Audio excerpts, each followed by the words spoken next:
നിങ്ങൾക്ക് എല്ലാവർക്കും എൻ്റെ സ്നേഹ വന്ദനം. വീണ്ടും ഒരിക്കൽ കൂടെ കർത്താവിൻ്റെ വചനമായി നിൽപ്പാൻ ദൈവം ഒരുക്കിയ ഭാഗ്യത്തെ ഓർത്ത് സ്തോത്രം. ദൈവത്തിൻ്റെ സ്തോത്രം. ഇന്ന് മനുഷ്യൻ അനേകം ഭയത്തിൻ്റെ അവസ്ഥയിൽ പിടിപെട്ട് കിടക്കുന്ന കാലഘട്ടമാണ്. വ്യത്യസ്തമായ ഭയം മനുഷ്യനെ അലട്ടിക്കൊണ്ടിരിക്കുന്നു. എന്തിനും ഭയം, ഏതിനും ഭയം, സകലത്തിനും ഭയം. ഭയത്തിൻ്റെ അവസ്ഥയിൽ അനേകായിരങ്ങൾ തകർന്നുകൊണ്ടിരിക്കുമ്പോൾ എന്തിനു ഭയപ്പെടണം, ഏതിന് ഭയപ്പെടണം എന്നറിയുന്നില്ല. ചിലർ മാനസികമായി അസ്വസ്ഥതപ്പെടുന്നു, ഭയപ്പെട്ട് ഡിപ്രഷനിലേക്ക്. ഇന്ന് അനേകർക്ക് ഭയം മനുഷ്യനെയാണ്, ലോകത്തെയാണ്, ലോകത്തിൻ്റെ ചില കാര്യങ്ങളെയാണ്, മാനുഷിക വാക്കുകളെയാണ്, ചില വ്യക്തികളെയാണ് ഭയം, ചില പ്രശ്നങ്ങളെയാണ് ചിലർക്ക് ഭയം, ചിലർക്ക് രോഗത്തെയാണ് ഭയം, ചിലർക്ക് നിന്ദയും ദുഷിയുമാണ് ഭയം, ചിലർക്ക് കുടുംബത്തിലെ ചില പ്രശ്നങ്ങളാണ് ഭയം. എന്നാൽ വേദപുസ്തകം, ഈ ഭൂമിയിൽ ഞാനും നിങ്ങൾ ജീവിക്കുമ്പോൾ വേദപുസ്തകം പറയുന്നു, ആരെ ഭയപ്പെടണം, എന്തുകൊണ്ട് ഭയപ്പെടണം, ആരെയാണ് സത്യത്തിൽ ഭയപ്പെടേണ്ടത് എന്ന് വേദപുസ്തകം നമ്മെ പഠിപ്പിക്കുന്നു. ഇന്ന് വ്യത്യസ്തമായ ഭയത്തിനകത്ത് എൻ്റെ ഈ ശബ്ദം കേൾക്കുന്ന പ്രിയരെ, നിങ്ങളുടെ ജീവിതത്തിനകത്ത് വ്യത്യസ്തമായ ഭാരത്തോടായിരിക്കാം ഒരുപക്ഷെ ഭയം. ഇന്ന് ഭയത്തെ പുറത്താക്കുവാൻ യേശു മതിയായവനാണ്. തികഞ്ഞ സ്നേഹം ഭയത്തെ പുറത്താക്കും. ക്രിസ്തുവിൽ ജീവിക്കുന്ന സഹോദരങ്ങളെ, നിങ്ങൾ ഭയത്തിൻ്റെ അടിമയാണോ? എന്നാൽ യേശു കർത്താവ് ഭയത്തിൽ നിന്ന് വിടുവിക്കുന്ന ദൈവമത്രേ. ഒരു ബൈബിളിലെ ഉൽപ്പത്തി മുതൽ വെളിപ്പാട് പുസ്തകങ്ങൾ വായിക്കുമ്പോൾ അതിനകത്ത് 365 പ്രാവശ്യം ഭയപ്പെടേണ്ട ഭയപ്പെടേണ്ട ഭയപ്പെടേണ്ട എന്ന് എഴുതിയിരിക്കുന്നു. ഭയം ഒരു കെണിയാണ്. ഭയം തകർത്ത് കളയും. ഭയം മനുഷ്യനെ ഒതുക്കിക്കളയും. ഭയം മനുഷ്യനെ പുറത്തിറങ്ങാൻ പറ്റാതാക്കും. ഭയം മാനസികമായി പിരിമുറുക്കം കൊണ്ടിടും. ഭയം മനുഷ്യനെ തകർത്ത് കളയും. ഭയം ഒന്നും ചെയ്യാൻ പറ്റാത്ത സ്ഥിതിയിലേക്ക് മനുഷ്യനെ എത്തിക്കും. ഇന്ന് ഈ ശബ്ദം കേൾക്കുന്ന പൈതലെ, യേശു കർത്താവ് പറയുന്നു, ഭയപ്പെടേണ്ട, ഞാൻ നിന്റെ കൂടെയുണ്ട്. കർത്താവിനെ ആരാധിക്കുന്ന കർത്താവിന്റെ പൈതലെ, ഒരു ഉറപ്പുണ്ട് നിനക്ക്, നിന്റെ കൂടെ യേശുവുണ്ട്. ഇന്ന് ഭയത്തിന്റെ ശക്തി നിന്നെ വിട്ട് നീങ്ങട്ടെ. മാനസികമായ പിരിമുറുക്കങ്ങൾ നിന്നെ വിട്ട് നീങ്ങട്ടെ. യേശുവിന്റെ നാമത്തിലുള്ള സമാധാനം, സന്തോഷം, സ്വസ്ഥത എല്ലാവരും അനുഭവിക്കുവാൻ പരിശുദ്ധാത്മാവ് ഒരുക്കട്ടെ. വേദപുസ്തകത്തിനകത്ത് ഭയത്തെക്കുറിച്ച് പറയുന്നുണ്ട്. ഇന്ന് യേശുവിനെ കണ്ടുമുട്ടാത്തവരാണ് ഈ ശബ്ദം കേൾക്കുന്നതെങ്കിൽ, മനസ്സോതാവെ താങ്കൾ യേശു സ്നേഹിക്കുന്നുണ്ട്. 2000 വർഷം മുമ്പ് താങ്കൾക്ക് വേണ്ടി യേശു മരിച്ചു, യേശു അടക്കപ്പെട്ടു, യേശു ഉയർത്തെഴുന്നേറ്റു, യേശു സ്വകാര്യങ്ങൾ ചെയ്തു, യേശു വീണ്ടും വരാൻ പോകുന്നു. താങ്കൾ യേശുവിനെ കണ്ടുമുട്ടിയിട്ടുണ്ടോ? താങ്കൾക്ക് വേണ്ടി താങ്കളോടുള്ള സ്നേഹം കൊണ്ട് ഒരുവൻ, പാപമില്ലാത്ത ഒരുവൻ, പാവം നിറഞ്ഞ താങ്കൾക്ക് വേണ്ടി മരിച്ചു, താങ്കൾ അറിഞ്ഞു? ഇല്ല എങ്കിൽ 2000 വർഷം മുമ്പ് യേശു നിങ്ങളോടുള്ള സ്നേഹനിമിത്തം, പിതാവിന് നിങ്ങളോടുള്ള സ്നേഹനിമിത്തം പുത്രനാകുന്ന യേശുവിനെ നിങ്ങൾക്ക് വേണ്ടി ഈ ഭൂമിയിലേക്ക് അയച്ചു. നിങ്ങളോടുള്ള ഇഷ്ടനിമിത്തം യേശു ക്രിസ്തു അവസാനത്തിൽ രക്തം വരെ ചിന്തി നിങ്ങൾക്ക് വേണ്ടി മരിച്ചു. എന്നാൽ മരണത്തിന് യേശു ക്രിസ്തുവിനെ അടക്കി വയ്ക്കാൻ കഴിഞ്ഞില്ല. 3-ാം നാൾ യേശു ക്രിസ്തു, ഹേ മരണമേ നിന്റെ ജയം എവിടെ? ഹേ മരണമേ നിന്റെ വിഷയമുള്ള എവിടെ? മരണത്തെയും പാതാളത്തെ തോൽപ്പിച്ച് യേശു ക്രിസ്തു 3-ാം നാൾ ഉയർത്തെഴുന്നേറ്റു. ആ ഉയർത്തെഴുന്നേറ്റ യേശു ഇന്ന് ഈ ശബ്ദം കേൾക്കുന്ന പൈതലെ, ഈ വ്യത്യസ്തമായ ബന്ധനത്തിനകത്ത്, കെട്ടിനകത്ത്, അസ്വസ്ഥതയ്ക്കകത്ത്, ഭാരത്തിനകത്ത് കിടക്കുന്ന ഒരു വ്യക്തിയാണെങ്കിൽ താങ്കൾക്ക് വേറെ ഒരിടത്തും വിടുതലില്ല. വിടുതൽ യേശുവിൻ്റെ അടുക്കലുണ്ട്. ആ യേശു കെട്ടുകളെ പൊട്ടിക്കും. ആ യേശു ബന്ധനങ്ങൾ അഴിക്കും. ആ യേശു പിശാചിന്റെ പിടിയിൽ നിന്ന് താങ്കളെ രക്ഷിക്കും. ആ യേശുവിന്റെ അടുക്കലേക്ക് വരാമോ? ആ യേശുവിനെ ഒന്ന് നോക്കാമോ? ആ യേശുവിനോട് പാപങ്ങളെ കർത്താവിനോട് പറയാമോ? യേശുവെ എനിക്ക് രക്ഷപ്പെടണമെന്ന് പറയാമോ? കർത്താവ് എന്നെ രക്ഷിക്കണമെന്ന് പറയാമോ? ആ കർത്താവ് ആളുകൾ ക്രൂശിലേക്ക് നോക്കാമോ? താങ്കൾക്ക് വേണ്ടി മരിച്ച യേശുവിലേക്ക്, ആ ക്രൂശിന്റെ ചുവട്ടിലേക്ക് ശരണം പ്രാപിക്കാമോ? ശരണം പ്രാപിക്കുന്ന ഒരു മക്കളെയും തള്ളിക്കളയാത്ത യേശു താങ്കളെ ഇന്ന് സ്നേഹിക്കുന്നു. താങ്കളെ രക്ഷിക്കും, താങ്കളെ വിടുവിക്കും, താങ്കളുടെ ജീവിതത്തിനകത്ത് പാപത്തെ ക്ഷമിച്ച് താങ്കളെയും യേശു രക്ഷിക്കുവാൻ മതിയായവനാണ്. പാപപരിഹാരത്തിന് മറ്റൊരു സ്ഥലമില്ല. ഒരേ ഒരു യാഗം, അത് യേശു ക്രിസ്തു നമുക്ക് വേണ്ടി യാഗമായി. ആ യാഗത്തിലൂടെയാണ് എല്ലാവരുടെയും പാപമോചനം. ആ യേശുവിന്റെ രക്തം സകല പാപം പൊക്കി നമ്മെ ശുദ്ധീകരിക്കും. ഇന്ന് എന്തിനാണ് ഭയപ്പെട്ടിരിക്കുന്നത്? ആ ഭയം മാറ്റുവാൻ യേശു ശക്തൻ. നമ്മൾ എന്തിനെ ഭയപ്പെടണം? ലൂക്കോസ് സുവിശേഷം 12-ാം അധ്യായം 5-ാം വാക്യം വായിക്കുമ്പോൾ ആരെ ഭയപ്പെടണമെന്ന് ഞാൻ നിങ്ങൾക്ക് കാണിച്ചു തരാം. അതിന്റെ 4-ാം വാക്യം വായിക്കുമ്പോൾ ലൂക്കോസ് 12:4 പറയുന്നു, ആകയാൽ നിങ്ങൾ ഇരുട്ടത്ത് പറഞ്ഞത് എല്ലാം വെളിച്ചത്ത് കേൾക്കും. അറകളിൽ വെച്ച് ചെവിയിൽ മന്ത്രിച്ചത് പുരകളിൽ ഘോഷിക്കും. എന്നാൽ 4-ാം വാക്യം, എന്നാൽ എന്റെ സ്നേഹിതന്മാരായ നിങ്ങളോട് പറയുന്നത്, ദേഹത്തെ കൊന്നിട്ട് പിന്നെ അധികമായി ഒന്നും ചെയ്യാൻ കഴിയാത്തവരെ ഭയപ്പെടേണ്ട. എന്നാൽ എന്റെ സ്നേഹിതന്മാരായ നിങ്ങളോട് ഞാൻ പറയുന്നത്, ദേഹത്തെ കൊന്നിട്ട് പിന്നെ അധികമായി ഒന്നും ചെയ്യുവാൻ കഴിയാത്തവരെ ഭയപ്പെടേണ്ട. ആരെ ഭയപ്പെടുമെന്ന് ഞാൻ നിങ്ങൾക്ക് കാണിച്ചു തരാം.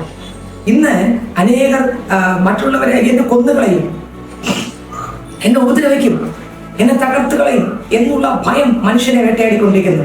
യേശു കർത്താവ് പറയുന്നു, ആരെ ഭയപ്പെടണം? അനേകർ കൊന്നുകളയെന്ന് പറയുമ്പോൾ ചിലർ വിചാരിക്കുന്നു ഇവിടെ കൊണ്ട് തീർന്നില്ല. മനുഷ്യൻ ഇവിടെ കൊല്ലാൻ പറ്റുമായിരിക്കും, മനുഷ്യൻ ഇവിടെ ഒരാളിനെ ഉപദ്രവിക്കാൻ പറ്റുമായിരിക്കും, അവസാനം കൊന്നറിയാൻ പറ്റുമായിരിക്കും. പക്ഷെ അതിനുശേഷം അയാൾക്ക് തൊടാൻ കഴിയത്തില്ല. മനുഷ്യന് ജീവനുള്ളപ്പോൾ ഒരുപക്ഷെ കൊല്ലാൻ പറ്റുമായിരിക്കും, അടിക്കാൻ പറ്റുമായിരിക്കും, ഉപദ്രവിക്കാൻ പറ്റുമായിരിക്കും, എന്നാൽ ലാസ്റ്റ് അകത്ത് കൊന്നറിയാൻ പറ്റുമായിരിക്കും. എന്നാൽ അതിനുശേഷം ഒരു മനുഷ്യനും അയാളെ ഒന്നും ചെയ്യാൻ പറ്റത്തില്ല. എന്നാൽ അങ്ങനെ ചെയ്യാൻ പറ്റുന്ന ഒരാളുണ്ട്. അതാരാണെന്നാണ്, അയാളെയാണ് ഭയപ്പെടേണ്ടത്, മനുഷ്യനെ അല്ല. മനുഷ്യനൊരു പക്ഷെ ഉപദ്രവിക്കുമായിരിക്കാം, മനുഷ്യനൊരു കൊന്നുകളയുമായിരിക്കാം, പക്ഷെ അവരെ ആരെയല്ല നമ്മൾ ഭയപ്പെടേണ്ടത്. ബൈബിൾ പുസ്തകം പറയുന്നു, എന്റെ സ്നേഹിതന്മാരായ നിങ്ങളോട് ഞാൻ പറയുന്നത്, ദേഹത്തെ കൊന്നിട്ട് പിന്നെ അധികമായി ഒന്നും ചെയ്യാൻ കഴിയാത്തവരെ ഭയപ്പെടേണ്ട. ആരെ ഭയപ്പെടണമെന്ന് ഞാൻ നിങ്ങൾക്ക് കാണിച്ചു തരാം. കൊന്നിട്ട് നരകത്തിൽ തള്ളിക്കളവാൻ അധികാരമുള്ളവനെ ഭയപ്പെടുവിൻ. അതെ, അവനെ ഭയപ്പെടുവിൻ എന്ന് ഞാൻ നിങ്ങളോട് പറയുന്നു. യേശുവിനെ മാത്രം ഭയപ്പെടുക. കൊന്നിട്ട് നരകത്തിൽ തള്ളിയിടാൻ കഴിവുള്ള ദൈവത്തെ മാത്രം ഭയപ്പെടുക. ദൈവത്തെ മാത്രം ഭയപ്പെടുക, യേശുവിനെ മാത്രം ഭയപ്പെടുക. കൊന്നിട്ട് നരകത്തിൽ തള്ളിയിടാൻ കഴിവുള്ള ഒരാളെ ഉള്ളൂ, അത് യേശു അത്രേ, യേശു ക്രിസ്തു അത്രേ, ദൈവം അത്രേ. ആ ദൈവത്തിന് മാത്രമേ കൊന്നിട്ട് നരകത്തിൽ തള്ളിയിടാൻ കഴിവുള്ളൂ. ആ ദൈവത്തെ ഭയപ്പെടണം. ആ യേശു ഇന്ന് ഈ ശബ്ദം കേൾക്കുന്ന മാന്യശ്രോതാവേ, നിന്റെ ഭയം ലോകത്തോടാണ്, നിന്റെ ഭയം മനുഷ്യരോടാണ്. നിന്റെ ഭയം മനുഷ്യൻ എന്തെങ്കിലും ചെയ്യുമോ, അവരെന്നെ ഉപദ്രവിക്കുമോ, ഇവരെന്നെ ഉപദ്രവിക്കുമോ. എന്നാൽ ഇതെല്ലാമാണ് മനുഷ്യന്റെ ഈ ഭൂമിയിലുള്ള ഭയം. ഇത് പേടിക്കണം, ഭയം തന്നെയാണ്. പക്ഷേ ഇതിനുപരിയായി ഒരു ഭയമുണ്ട്. ദൈവത്തെ ഭയപ്പെട്ടില്ലെങ്കിൽ ഈ ഭൂമിയിലെ ജീവിതം കഴിഞ്ഞ് നിത്യ ദണ്ഡനത്തിലേക്ക് പോകേണ്ടി വരും. ഈ ഭൂമിയിൽ ജീവിച്ചിരിക്കുമ്പോൾ യേശു ക്രിസ്തുവിനെ കണ്ടുമുട്ടുകയും ക്രിസ്തുവിലൂടെയുള്ള ജീവൻ പ്രാപിച്ച് ക്രിസ്തുവിന്റെ ശക്തിയാൽ നിറഞ്ഞ് ക്രിസ്തുവിന്റെ കൃപയിൽ നിറഞ്ഞ് കർത്താവിനെ നോക്കി മുന്നോട്ട് പോകുന്ന പൈതലിന് ഒന്നിനെ കുറിച്ച് ഭയപ്പെടാനില്ല. ഈ ഭൂമിയിൽ ദൈവം കരുതിക്കൊള്ളും. ഈ ഭൂമിയിലെ ജീവിതം കഴിഞ്ഞും ദൈവം കരുതിക്കൊള്ളും. എൻ്റെ ശബ്ദം കേൾക്കുന്ന പ്രിയരെ, നിങ്ങൾ യേശുവിനെ കണ്ടുമുട്ടിയ ആളാണോ? ഇല്ല എങ്കിൽ ഇന്ന് ഈ ശബ്ദം കേൾക്കുമ്പോൾ കർത്താവിനെ ഒന്ന് സ്വീകരിക്കാമോ? അപ്പൻ്റെ മുഖത്തേക്ക് നോക്കാമോ? അപ്പോസ്തല പ്രവൃത്തി 4:12 മറ്റൊരു രക്ഷയില്ല, ഞാൻ രക്ഷിക്കപ്പെടുവാൻ ആകാശത്തിന് കീഴിൽ മനുഷ്യരുടെ നൽകപ്പെട്ട ഒരേ ഒരു നാമം, അത് യേശുവിൻ്റെ നാമമത്രേ. ആ യേശുവിൻ്റെ നാമത്തിൻ്റെ മുമ്പിൽ പറയാമോ, കർത്താവേ, യേശു മാത്രം കർത്താവ്, അങ്ങേ ഞാൻ കർത്താവായി, ദൈവമായി, രക്ഷകനായി ഞാൻ കാണുന്നു, സ്വീകരിക്കുന്നപ്പ. എൻ്റെ ജീവിതത്തിനകത്ത് ഇന്നൊരു മാറ്റം തരണേ. പാപത്തിന് വേണ്ടി വേറെ ഒരിടവും പോണ്ട, യേശു ക്രിസ്തുവിലൂടെ മാത്രമേ പാപമോചനമുള്ളൂ. 1 യോഹന്നാൻ ലേഖനം 1-ാം അധ്യായം അതിന്റെ 7-ാം വാക്യം വായിക്കുമ്പോൾ അതിലെഴുതിയിരിക്കുന്നു, അവന്റെ പുത്രനായ യേശുവിന്റെ രക്തം സകല പാപം പോക്കി നമ്മെ ശുദ്ധീകരിക്കുന്നു. 1 യോഹന്നാൻ 1:7 പറയുന്നു, യേശു ക്രിസ്തുവിന്റെ രക്തം സകല പാപവും പോക്കി നമ്മെ ശുദ്ധീകരിക്കുന്നു. എൻ്റെ ശബ്ദം കേൾക്കുന്ന സഹോദരങ്ങളെ, നിങ്ങൾ യേശുവിന്റെ രക്തത്തിന്റെ മുമ്പിൽ ഇന്ന് ആശ്രയിച്ചാൽ ഏത് പാപിക്കും ഒരു വിടുതലുണ്ട്. ഏത് പാപിയും ഭയം വിട്ടുപോകും, പേടി വിട്ടുപോകും, ശത്രുവിന്റെ കെട്ടുകൾ അഴിയും, പ്രതിസന്ധികൾ നീങ്ങിപ്പോകും. ആ രക്തത്തിന് ശക്തിയുണ്ട്. ആ രക്തം ഇന്ന് പാപമോചനം നൽകും. ആ രക്തം ഇന്ന് മോചിപ്പിക്കും. ആ രക്തം ഇന്ന് ശുദ്ധീകരിക്കും. ആ രക്തം ഇന്ന് കഴുകും. ആ രക്തം വ്യക്തികളെ കർത്താവിലേക്ക് അടുപ്പിക്കും.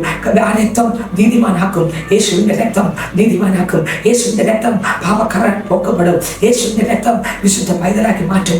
ഇന്ന് ഈ ശബ്ദം കേൾക്കുന്ന പൈതലെ, താങ്കളുടെ ഭയം എന്തോന്നാണ്? കൊന്നിട്ട് നരകത്തിൽ തള്ളിയിടുവാൻ അധികാരമുള്ളവരെ ഭയപ്പെടുവിൻ. അത് കർത്താവാകുന്ന യേശു ക്രിസ്തു അത്രേ. ആ ദൈവത്തെ നമുക്ക് ഭയപ്പെടാമോ? ആ കർത്താവിൻ്റെ വചനത്തിലേക്ക് വരാമോ? ആ ക്രൂശിലേക്ക് നോക്കാമോ? യേശു നമുക്ക് വേണ്ടി മരിച്ചു, അവസാനത്തിൽ രക്തം വരെ നൽകി. ആ യേശുവിന്റെ ക്രൂശിലേക്ക് വന്ന്, അപ്പച്ച, ഇതാ ഞാൻ അങ്ങയുടെ അടുക്കലേക്ക് വരുന്നു, രക്തം കൊണ്ട് എന്നെ കഴുകണമെന്ന്, എന്നെ ശുദ്ധീകരിക്കണമെന്ന്, എന്നെ വിടുവിക്കണമെന്ന് യേശുവിനോട് പറയാമോ? ആ രക്തത്താലുള്ള കഴുകൽ പ്രാപിക്കാമോ? ഏത് പാപിയും നശിച്ചു പോകുമെന്നല്ല ദൈവം ആഗ്രഹിക്കുന്നത്. ഏത് പാപിയും യേശുവിന്റെ രക്തത്താൽ കഴുകൽ പ്രാപിച്ച് നിത്യജീവൻ പ്രാപിക്കണം ദൈവം ആഗ്രഹിക്കുന്നു. എല്ലാവരും മനസ്സാന്തരപ്പെടണം ദൈവം ആഗ്രഹിക്കുന്നു. എല്ലാവരും ജീവൻ പ്രാപിക്കണം ദൈവം ആഗ്രഹിക്കുന്നു. എല്ലാവരും കഴിഞ്ഞ കാലങ്ങളെ ഓർക്കുന്നില്ല, അറിവില്ലായ്മയുടെ കാലങ്ങളെ ഓർക്കുന്നില്ല. ഇന്ന് ഈ ശബ്ദം കേൾക്കുന്ന മാന്യശ്രോതാവെ, ആരെ താങ്കൾ ഭയപ്പെടണം? കൊന്നിട്ട് നരകത്തിൽ തള്ളിയിടുവാൻ അധികാരമുള്ളവരെ. അതാരെ?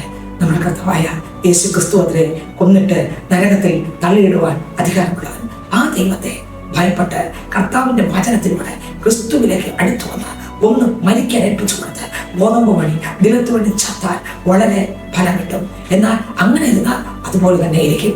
നമ്മൾ ഇതുപോലെ പോയാൽ ഇതുപോലെ പോകാൻ യേശുവോട് കൂടെ ക്രൂശിക്കപ്പെട്ടാൽ, അപ്പോസ്തലൻ പറഞ്ഞു, ഞാൻ യേശുവോട് കൂടെ ക്രൂശിക്കപ്പെട്ടു, ഇനി ജീവിക്കുന്നത് ഞാനല്ല, യേശു അത്രേ ജീവിക്കുന്നത്. നമുക്കും യേശുവോട് കൂടെ ക്രൂശിക്കപ്പെട്ട് ആ കർത്താവിന്റെ കൃപയിൽ നിറഞ്ഞ് കർത്താവിനോട് പറയാൻ വെച്ചാൽ, ഞാനിതാ ചാകാൻ ഏൽപ്പിക്കുന്നു, അങ്ങനെ നിറയണമേ, എന്നിൽ അങ്ങ് നിറഞ്ഞ് അങ്ങ് എന്താണോ എന്നിലൂടെ ആഗ്രഹിക്കുന്നത് അതിന് പ്രകാരം ദൈവത്തിന് പ്രസാദമുള്ളത് എന്നിലൂടെ വരുവാൻ തക്കാണ്. പരിശുദ്ധാത്മാവേ, ഞാൻ എന്നെ അങ്ങയുടെ കരത്തിൽ തരുന്നു. കുശവന്റെ കയ്യിലെ കളിമണ്ണ് ഉടഞ്ഞു പോയാലും അത് പണിയുന്ന ഒരു കുശവനെ പോലെ രാജാവിന്റെ കയ്യിൽ നമ്മളെ ഉടഞ്ഞതായ, പാപത്താൽ നിറഞ്ഞതായ, ചെളി നിറഞ്ഞതായ, ലോകമോഹങ്ങൾ നിറഞ്ഞതായ നമ്മെ യേശുവിന്റെ കരങ്ങൾ ഏൽപ്പിക്കുമ്പോൾ ആ യേശു ഒന്ന് പഴുത്, ആ വക്ക് പൊട്ടിയതിനെ ഒന്ന് പഴുത്, ആ രക്തം കൊണ്ട് കഴുകി, ആ ഒന്ന് മെനഞ്ഞ് ഒന്നുകൂടെ കർത്താവിനോട് അടുപ്പിക്കുവാൻ ഈ യേശു മതിയാവനാണ്. താങ്കൾ യേശുവിനെ ഇതുവരെ കണ്ടുമുട്ടാത്ത ആളാണോ? എന്നാൽ ആ ക്രൂശിന്റെ ചുവട്ടിലേക്ക് വരാം. ഒരുവൻ താങ്കൾക്ക് വേണ്ടി മരിച്ചു, അത് യേശു ക്രിസ്തു അത്രേ. ഇന്ന് യേശുവിനെ കണ്ടുമുട്ടി പക്ഷെ പിന്മാറി നിൽക്കുന്ന ആളാണോ ഈ ശബ്ദം കേൾക്കുന്നത്? എന്നാൽ സഹോദരരെ, ഈ ശബ്ദം കേൾക്കുമ്പോൾ തന്നെ ഒന്ന് മടങ്ങി വരാമോ? അപ്പം ചുട്ട് വറുത്ത മീനുമായി, ചുട്ട മീനുമായി കാത്തു നിൽക്കുന്ന യേശുവിനെയാണ്. യേശുവാണ് നിങ്ങളുടെ അരികത്ത് നിൽക്കുന്നത്. ആ യേശു നിങ്ങൾക്ക് വീണ്ടും ഒരിക്കൽ കൂടെ അപ്പൻ്റെ ശക്തിയാൽ നിറച്ച്, കൃപയാൽ നിറച്ച്, സ്നേഹത്താൽ നിറച്ച്, അഭിഷേകത്താൽ നിറച്ച് ഇനിയും കർത്താവ് ബലപ്പെടുത്തുവാൻ മതിയായവനാണ്. ഒന്ന് മടങ്ങി ഒന്ന് മുട്ടുമടക്കാമോ? ശബ്ദം കേൾക്കുന്ന പൈതലെ, നീ ക്രിസ്തുവിനോട് കൂടെ ജീവിക്കുന്ന പൈതലാണ്. ഓരോ സെക്കൻഡും നമുക്ക് ചാകാൻ ഏൽപ്പിച്ചു കൊടുക്കാമോ? കർത്താവ് നിറയട്ടെ, കൃപ നമ്മളിൽ വാഴട്ടെ, കൃപ നമ്മളിൽ വാഴട്ടെ. നമ്മളല്ല, നമ്മുടെ ജഡമല്ല, യേശു നമ്മളിൽ നിറയട്ടെ, യേശുവിൻ്റെ സ്വഭാവം നമ്മളിൽ നിറയട്ടെ, യേശുവിൻ്റെ ഭാവം നമ്മളിൽ നിറയട്ടെ. അതിന് ഓരോ നിമിഷവും നമ്മളെ തന്നെ ഏൽപ്പിച്ചു കൊടുത്ത് കർത്താവിൻ്റെ പണിയാൻ, കർത്താവിൻ്റെ കരുത്തിൽ ഏൽപ്പിച്ചു കൊടുത്ത് അപ്പൻ്റെ മഹത്വത്തിനായിട്ട് ഏൽപ്പിച്ചു കൊടുക്കുക. കർത്താവ് യേശു ആഗ്രഹിക്കുന്നത് കർത്താവിനോട് കൂടെ നടന്ന്, കർത്താവിൽ വസിച്ച്, കർത്താവിൽ വളർന്ന്, കർത്താവിൽ ജീവിച്ച്, കർത്താവിന് പ്രസാദങ്ങൾ ചെയ്യാനാണ് കർത്താവിനെ ആഗ്രഹിക്കുന്നത്. അങ്ങനെയെങ്കിൽ ആരെ ഭയപ്പെടണം? കൊന്നിട്ട് നരകത്തിൽ തള്ളിയിടുവാൻ അധികാരമുള്ളവരെ ഭയപ്പെടണം. കടലടയ്ക്കാം, പ്രാർത്ഥിക്കാം. പരിശുദ്ധനെ, സ്വർഗീയ രാജാവേ, ഞങ്ങൾ ആരെ ഭയപ്പെടണമെന്ന് വചനത്തിലൂടെ ഞങ്ങളെ കേൾപ്പിച്ചതിനായി സ്തോത്രം. ഇന്ന് കണക്റ്റായ സകല മക്കളെയും ദൈവത്തിന്റെ കരങ്ങളിൽ തരുന്നു. ഈ ശബ്ദം കേൾക്കുന്ന മക്കളെ, ഈ ശബ്ദം കേട്ടുകൊണ്ട് കർത്താവെ അങ്ങയുടെ വചനം ശ്രദ്ധിക്കുന്ന മക്കളെ ദൈവകരങ്ങൾ തരുന്നു. അവരുടെ മേൽ ദൈവശക്തി ഇറങ്ങട്ടെ. രോഗങ്ങളും ഭാരങ്ങളും പ്രയാസങ്ങളും മാറട്ടെ, ഒപ്പം ഭയപ്പാടുകൾ മാറട്ടെ. യേശു അപ്പച്ചനെ ഭയപ്പെടണം എന്നുള്ള ചിന്ത. ആരെ ഭയപ്പെടണം? കൊന്നിട്ട് നരകത്തിൽ തള്ളിയിടുവാൻ അധികാരമുള്ളവനെ. ആ നരക തീക്കകത്ത് ആരും പോകാതിരിപ്പാൻ, അവിടെ അതാണ് ഭയപ്പെടേണ്ടത്. അതിന് അധികാരമുള്ള ഒരാളെ ഉള്ളൂ, നരക തീക്കകത്ത് തള്ളിയിടുവാൻ. അതത്രയും നമ്മുടെ ദൈവം. ആ ദൈവത്തെ ഭയപ്പെട്ടു പോകുവാൻ എല്ലാവരെയും സഹായിക്കുന്ന സ്തോത്രപ്പ. രക്ഷിക്കപ്പെടാത്ത രക്ഷിക്കപ്പെട്ട് എല്ലാവരും യേശുവിനെ കണ്ടുമുട്ടട്ടെ. ഈ പ്രാർത്ഥനയ്ക്ക് എല്ലാവർക്കും കണ്ണുനീരോട് ആരെല്ലാം ഇതിനകത്ത് ഈ ശബ്ദം കേട്ട് ദൈവസന്നിധിയിലപ്പ പാപത്തെ ഏറ്റുപറയുന്നു. കർത്താവ് ഉണരുന്നു. അവരെല്ലാം കർത്താവ് തുടരണം. അവരെല്ലാം കർത്താവ് പിന്മാറ്റമായി ഈ ശബ്ദം കൽപ്പിക്കുന്നു. അവരെല്ലാം കർത്താവ് അടുപ്പിക്കും. സമാധാനം കൊടുക്കണം. ഈ ലോകത്തിലെ പല കെണികളകപ്പെട്ട മക്കളെ കർത്താവ് തുടരണം. ഭയപ്പാടുകളെ മാറ്റണം. ആശ്വാസവും ധൈര്യം കൊടുക്കണം. പ്രാർത്ഥനയ്ക്ക് സ്തോത്രം. അനുഗ്രഹിച്ചുള്ള സ്തോത്രം. കർത്താവിനെ ഭയപ്പെട്ട് കർത്താവിൽ ജീവിക്കുവാൻ എല്ലാവരെയും സഹായിക്കുന്ന സ്തോത്രം. പ്രാർത്ഥനയ്ക്ക് സ്തോത്രം. യേശുവിൻ നാമത്തിൽ തന്നെ ആമേൻ. God bless you. ദൈവം എല്ലാവരെയും അനുഗ്രഹിക്കട്ടെ. ആമേൻ.